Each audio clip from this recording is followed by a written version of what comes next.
¿Tienen colesterol, chicos? Todos tenemos colesterol. Sí, pero ¿tienen colesterol alto? A eso me refiero. ¿Qué es tener colesterol alto? ¿Vieron que te dicen, hace 4 años, te dicen, no, si tenés 240 no pasa nada? Perdón, estoy diciendo esto tirando un valor que seguramente hace 4 años 240 era un montón, pero estoy diciendo algo porque no soy facultativo, no estudié, pero estoy haciendo una introducción porque algunos valores van cambiando. Sí, el claro. tema es en referencia ¿A qué van cambiando esos valores. No, ahora si tenés 160 y es alto. Antes te decían, no, bajámelo a 140, tomate esto. Ahora, el tema es por qué va bajando, claro. En referencia a qué. Confunde ahora también. Claro, y depende del cuerpo, depende de la actividad, depende de un montón de parámetros que tienen que ver con los análisis que uno se hace cuando se hace un chequeo. Entonces están los promedios y alguno debe estar pensando, sí, yo leí en mi análisis que está el colesterol bueno, el colesterol malo. ¿Qué tengo que tener? Claro, se hace un valor, se hace un promedio. Obviamente que hay nuevas guías con los valores de colesterol. Y bueno, vamos a ver cuáles son ahora los límites sugeridos y por qué. Obviamente que disminuir el colesterol es, por supuesto, prevenir infartos y accidentes cerebrovasculares. Por eso estoy en contacto en este momento con la doctora especialista en cardiología, la doctora Vanina Martínez. La doctora Martínez es presidente de la Sociedad Argentina de Cardiología, Distrito Bahía Blanca. Doctora, ¿cómo le va? Sebastián Shapiro la saluda aquí en Duplex. Gracias por atenderme. Hola, Sebastián. Muy bien. Gracias a ustedes por la invitación. Vanina, doctora, sí. Si tengo 180 de colesterol, ¿es alto? ¿O qué otro valor hay que ver si...? Claro. A ver, ustedes cuando vayan al médico van a ver que nosotros le pedimos lo que se llama un perfil lipídico. Esto incluye más datos más allá del colesterol total. Porque bueno, el colesterol total habla de justamente eso, qué cantidad de colesterol total tenemos en el organismo, pero incluye muchos colesteroles, tipos de partículas de colesterol, en donde se incluye el colesterol malo, el famoso LDL, el colesterol bueno, HDL y otros tipos de partículas que no son medibles en sangre en los análisis tradicionales. Entonces, hoy en día no hablamos, de hecho las guías, fíjate, no sé si poca importancia, pero la relevancia menor que le damos al colesterol total, que hoy las guías nuevas que salieron hace un par de meses ya no incluyen el colesterol total como un parámetro objetivo en las terapias de los médicos. Obviamente que más de 200 de colesterol es un colesterol alto, pero no nos guiamos en ese valor para tomar decisiones. Entonces, sí o sí evaluamos otro tipo de partículas de colesterol en sangre que nos van a dar parámetros de cuándo iniciar un tratamiento.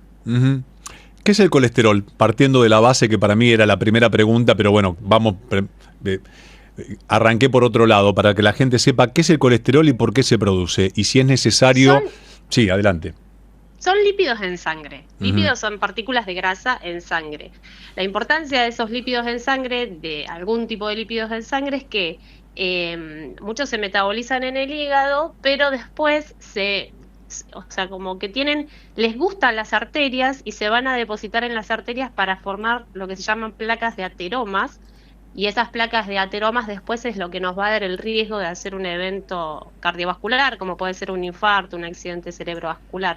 Son las placas de grasita, calcio y otras partículas que se forman en las paredes arteriales que en mayor o menor medida pueden generar problemas cardiovasculares justamente.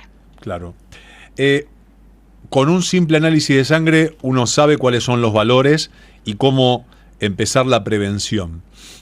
¿Y por qué van variando los valores? ¿Por qué después de cierto lapso, cierta cantidad de años, van variando estos valores? Entonces, digo esto porque llama la atención, porque hay una alimentación distinta, porque las industrias también meten su presión, porque desconozco. Dígame.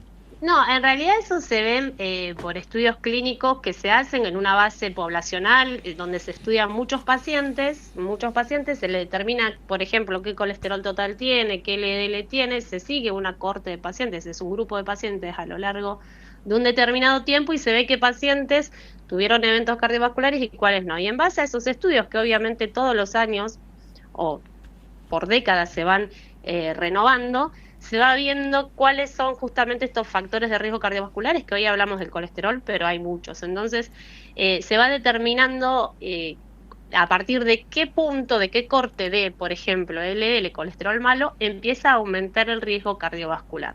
Y en base a eso nosotros determinamos cuáles son los parámetros normales o no.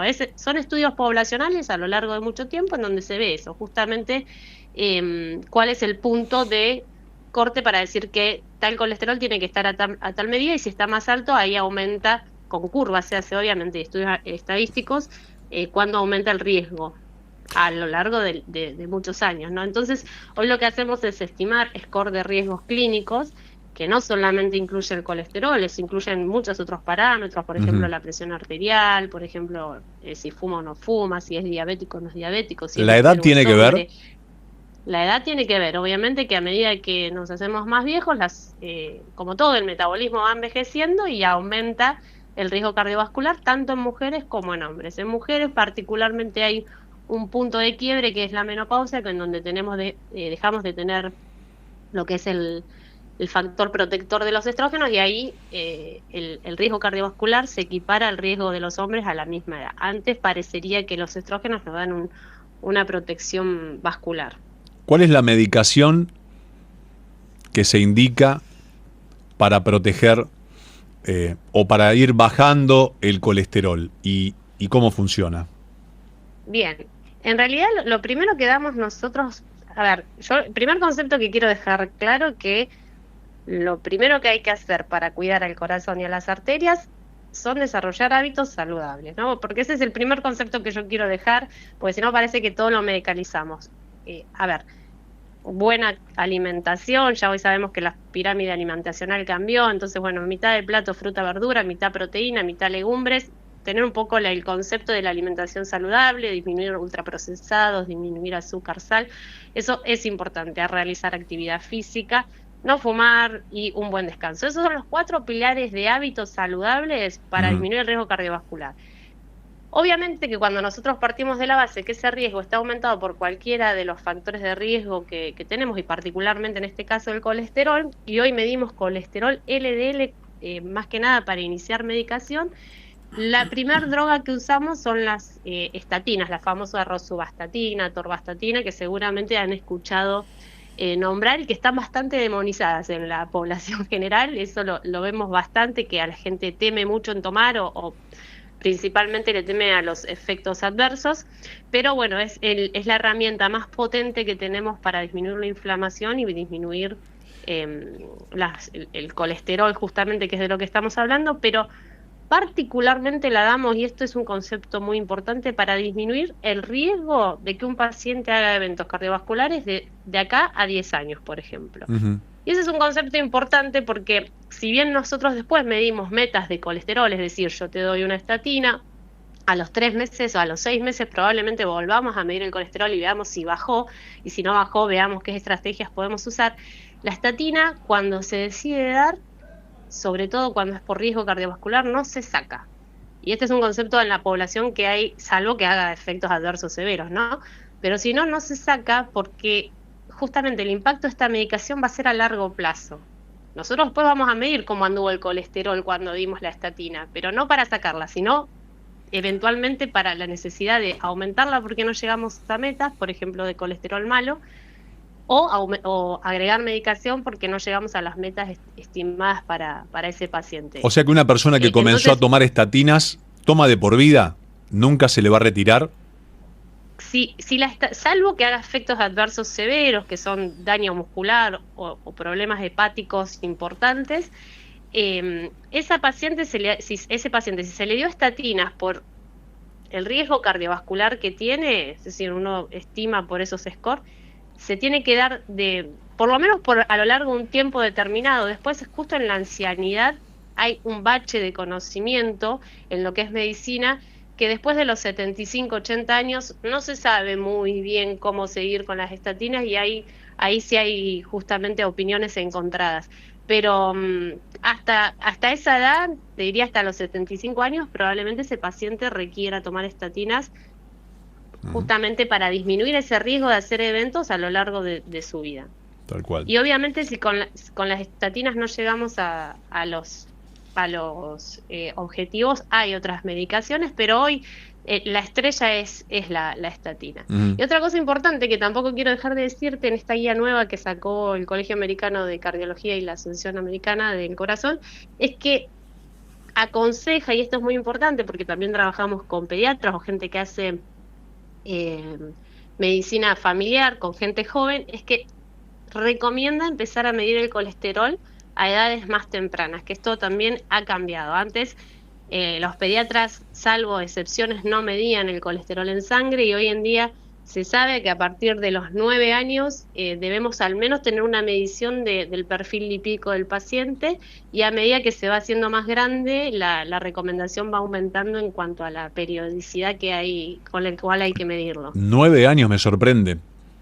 Sí. O sea, que se puede medicar con años. estatina a una persona de 9 años, No. 10 años. Bueno, es algo en algunos escenarios muy particulares, no, pero la idea es empezar a detectar más precozmente a los pacientes que tienen más riesgo. Entonces, la idea es, la medición inicial universal de los 9 a los 11 años es para detectar sobre todo hiperlipidemias familiares, quiere decir algo que tenga una base genética.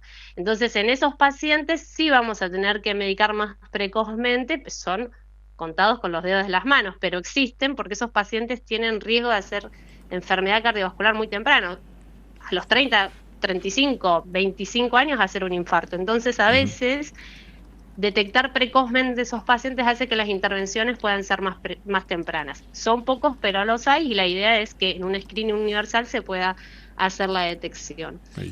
Más que nada son para esos puntos de pacientes, de grupos de pacientes, en donde una detección precoz y temprana puede salvarle la vida, en realidad.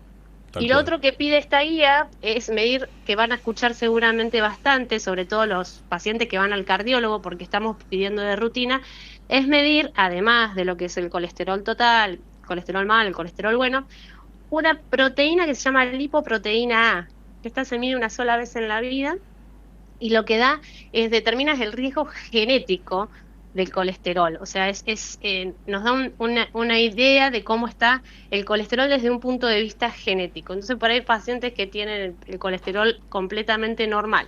Pero, por ejemplo, tiene su papá que tuvo un infarto a los 40, uno quiere ver si hay una base genética que no me esté mostrando el perfil lipídico tradicional. Entonces, la guía esta recomienda que una vez en la vida, aunque sea, hay que medir la lipoproteína. Y en base a eso también poder tomar decisiones más precoz, que es lo que se intenta transmitir en pacientes que sea necesario tomar intervenciones precozmente y tratar antes para prevenir. Tal cual. Doctora, gracias por atenderme, por estos conceptos tan claros y tan valiosos. No, por favor, cuando quieran. Gracias a ustedes por invitarme. Por favor, un placer. La doctora Vanina Martínez, especialista en cardiología, presidente de la Sociedad Argentina de Cardiología, Distrito Bahía Blanca.